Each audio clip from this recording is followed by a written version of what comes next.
आता बातमी पाहूया राज्यात सर्वत्र गाजत असलेल्या महाआरती व हनुमान चालीसा पठणाची।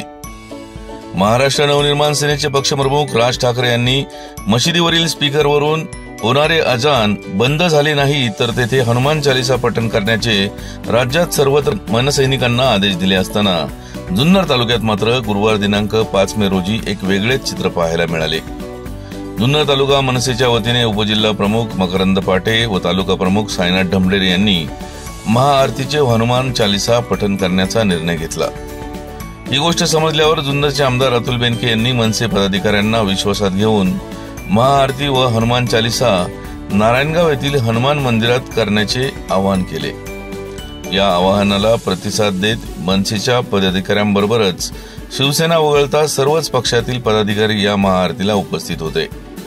या प्रसंगी मनसेचे उपजिल्हा अध्यक्ष मकरंद पाटे, तालुका अध्यक्ष साईनाथ ढमढेरे, गणेश शेळके, भाजपचे माजी जिल्हा उपाध्यक्ष नामदेव खैरे, राष्ट्रवादीचे युवा नेते अमित बेनके, सुजित खैरे, रोहिदास केदारी, जयेश कोकणे, अतुल आहेर, मुकेश वाजगे, गणेश वाजगे, रामदास अभंग, मनसेच्या सोनाली पाटे, आरती भोसले, संगीता अडसरे, ॲडव्होकेट रत्ना हंडे, आशा चव्हाण, शुभांगी शिंदे, हनुमान देवस्थान ट्रस्टचे अध्यक्ष शिवदास तांबे, उपाध्यक्ष राजकुमार कोल्हे, वंचित आघाडीचे तालुका अध्यक्ष जुबैर शेख, तौसिफ कुरेशी, हेमंत कांबळे, स्वप्नील भुजबळ, आयात जमादार, भाजपा युवा मोर्चाचे प्रतीक जाधव, प्रदीप गुळवे, अक्षय खैरे, संकेत खैरे, शेतकरी संघटनेचे योगेश तोडकर, नंदकिशोर जगताप, रविराज चाळक, अवधूत अष्टेकर, अनिल देशपांडे, विजय कुचिक, दीपक गुंजाळ, मयूर वाळुंज, विनोद रांजणकर, दत्ता वराडी, नवनाथ खेबडे, गौतम आवटी व ग्रामस्थ उपस्थित होते।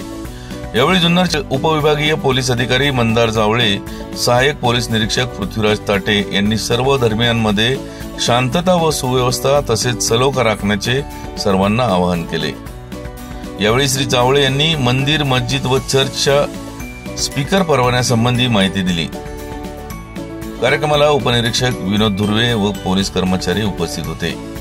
महाराष्ट्र नवनिर्माण सेनेच्या सर्व पदाधिकाऱ्यांनी जोरदार टाळ्या आपण सर्वांनी वाजवल्या आणि म्हणून मला या आरतीच्या निमित्ताने महाराष्ट्राला आम्हाला सर्वांना मिळून संदेश द्यायचा आहे की छत्रपती शिवाजी महाराजांच्या जन्मभूमीतून या महाराष्ट्राने आदर्श घ्यावा आणि कुठल्याच प्रकारे भांडणं होणार नाही, पंथे होणार नाही, जातीमध्ये भांडणं होणार नाही, अशा प्रकारचं वातावरण सर्व घ्यायचं, या महाराष्ट्रामध्ये टिकून राहावं आणि सर्वांनी एकत्रित येऊन आपल्या धर्माचं पालन करावं। आपल्या धर्माचा अभिमान हा प्रत्येकाला आहे, मला आहे, आपल्या सर्वांना आहे। दुसऱ्या धर्माचा द्वेष मात्र कुणी करू नये। आपण सर्वांनी आपला जो प्रश्न निर्माण झालेला आहे मुलगेचा, त्याच्या बाबतीत कायदा असेल किंवा समन्वयाने जे काही नियम अटी असेल, त्याच्या आवाज असेल किंवा त्याच्या वेळा असतील, हे समन्वयाने सगळ्यांनी पालन करावं। कारण सुप्रीम कोर्टचा कायदा जरी 6 वाजल्यापासून पुढे असला तरी आपल्या ठिकाणी काही ठिकाणच्या आरत्या या 5-5:30 चालू होतात किंवा जे यात्रा आणि ठिकठिकाणी सांस्कृतिक कार्यक्रम असतात ते थोड्याशा उशिरा रात्रीपर्यंत चालू असताना आपल्याला पाहायला मिळते। म्हणून थोडासा तुम्हाला त्रास होणार नाही, सर्व नागरिकांना चांगल्या पद्धतीने राहता येईल असं प्रत्येक धर्माच्या लोकांनी आपल्या आपल्या देवाचा प्रचार प्रसार तर करावा, पण याचा त्रास होणार नाही याची खबरदारी आपण सर्वांनी समन्वयाने घेऊयात। पोलीस प्रशासन आपल्याला सहकार्य करते, आपणही त्यांना सहकार्य करू, इथून पुढच्या कारवाईमध्ये अशाच प्रकारचं सहकार्य अपेक्षित राहील असं तालुक्याचा लोकप्रतिनिधी या नात्याने मी माझ्या जुन्नर तालुक्यातल्या जनतेला आवाहन करू इच्छितो। मी निश्चित प्रकारे पोलिसांची परवानगी घेऊन विशेषतः कुठं एखाद्या ठिकाणी जाऊनच आम्हाला त्या हनुमान चालीचं वाचन करायचंय असं कुठला हट्ट न धरता एक चांगला संदेश मकरंद भाऊ तुम्ही आणि तुमच्या सर्व सहकार्याने दिला। हनुमान मंदिरामध्येच आम्ही जिथं आमचं देव आहे तिथं आम्ही ते पठण करणार, तिथंच आम्ही आरती करणार आणि सर्व पोलिसांच्या कायद्याच्या नियमाच्या अधीन राहून आपण हा इथं कार्यक्रम पार पाडला। त्याबद्दल मी आपल्या सर्व सहकाऱ्यांचं, आमच्या तालुक्यातल्या सर्व पक्षाच्या, मग भारतीय जनता पार्टी असेल, शिवसेना असेल, काँग्रेस असेल, राष्ट्रवादी काँग्रेस असेल किंवा इतर जे पक्ष असेल किंवा इतर सर्व धर्माच्या संघटना असतील, मुस्लिम समाज असेल, बौद्ध समाज असेल, आदिवासी समाज असेल, ओबीसी समाज असेल, या सगळ्यांच्याच वतीने मी आपला मनपूर्वक आभार मानतो। जुन्नर तालुक्याचे आमदार म्हणून आपण आज महाआरती केलेली आहे, परंतु राज्यात सर्वत्र मनसेच्या कार्यकर्त्यांची धरपकड होतीये ह्याच महाआरतीच्या आणि भोंग्याच्या मुद्द्यावरून. तुम्ही मात्र मनसेच्या कार्यकर्त्यांना जवळ करून एक वेगळा संदेश महाराष्ट्रात या निमित्त देत आहेत, काय सांगाल त्याबद्दल? नाही, वेगळा संदेश असा नाही आहे. विशेषतः मनसे महाराष्ट्राने हनुमान चालीसाचं आंदोलन केलं आणि जिथे जिथे मशिदीवर अजान सुरू असेल त्याच्यासमोर आंदोलन करण्याचा महाराष्ट्रामध्ये प्रयत्न केला. तशी परिस्थिती आपली जुन्नरमध्ये घडलेली नाही. हे आंदोलन नव्हतं, हे फक्त आरती आणि हनुमान चालीसाचं पठण केलं होतं. हे हनुमान चालीसाचं पठण कुठल्या मशिदीसमोर केलेलं नाही.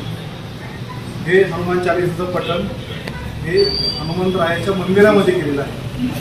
आणि हे सगळी गोष्ट जुन्नर तालुक्याच्या मनसे प्रमुख मकरंजी पाटे आणि साईनाथ ढोंगरे यांनी समजुतीची भूमिका घेऊन केलेलं आहे. या तालुक्यामध्ये सर्व जाती धर्माचे लोक एकत्र गुन्हेगोविंदाने राहतात. पक्षाचा काही एखादा अजेंडा आला तर त्याच्यामुळं आपल्या तालुक्यात अशांतता होईल अशा प्रकारचं कुठलं कृत्य होऊ नये ही माझी भावना आहे आणि त्यांची भावना आहे. आणि म्हणून आम्ही एकत्रितपणे ते हनुमान चालीसाचं पठण केलेलं आहे. ह्या महाराष्ट्रात किंवा ह्या देशात कुठल्याही पक्षाचं कुठल्याही प्रकारचा जर आदेश आला किंवा काही गोष्टी करायला लागल्या आणि त्याच्यामुळं जर जुन्नरमध्ये अशा प्रकारचं थोडंसं वेगळा तेढ निर्माण होणार असेल तर ह्या तालुक्याची संस्कृती आहे. हा तालुका छत्रपती शिवाजी महाराजांचा जन्म ठिकाण आहे. आम्ही सर्वजण एकत्रित बसून आपल्याला एकमेकांना त्रास होणार नाही या दृष्टिकोनातून पुढचं पाऊल टाकावं याच्याकरता आम्ही सर्वजण एकत्रित आलोय की जुन्नर तालुक्याच्या मनसेने आणि आम्ही सगळ्यांनी हा महाराष्ट्राला एक आदर्श दाखवून दिलेला आहे. ज्याला त्याला त्याच्या दैवत्वाचा अभिमान आहे, मलाही आहे, आणि त्याच्यानुसार आम्ही तिकडून दुसऱ्या दैवताचा द्वेष करणं हे मात्र आमच्या धर्माने आम्हाला शिकवलेलं नाही आहे. म्हणून एकत्रितपणे पुढे जाऊया.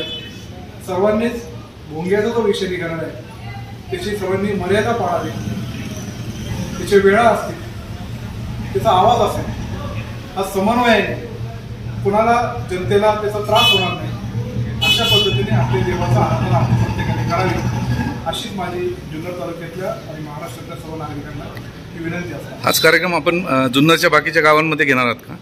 नाही, जुन्नरच्या प्रत्येक ठिकाणी घेणार नाही. हा तालुक्याचा एका ठिकाणी प्रोग्राम करायचा म्हणून आम्ही या हनुमान मंदिरामध्ये घेतलेला आहे. पोलिसांची परवानगी घेऊन घेतलेला आहे. पोलिसांना विश्वासात घेऊन बैठक घेऊन आम्ही सगळ्यांनी ठरवून अशा प्रकारचं हे केलं आहे. नक्कीच सामाजिक संदेश याच्यातून जाणार आहे.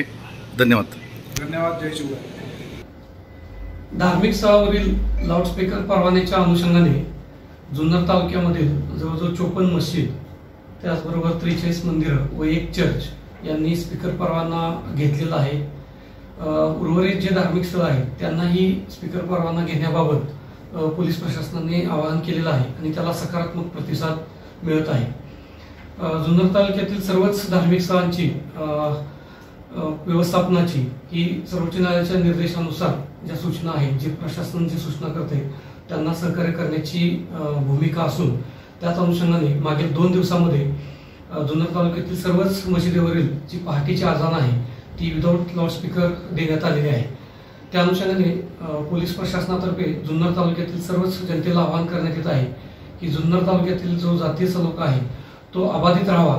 या अनुषंगानं प्रशासनाने दिलेल्या सूचनांची आपण काटेकोर अंमलबजावणी करावी. ब्युरो रिपोर्ट, आपला आवाज, नारायणगाव.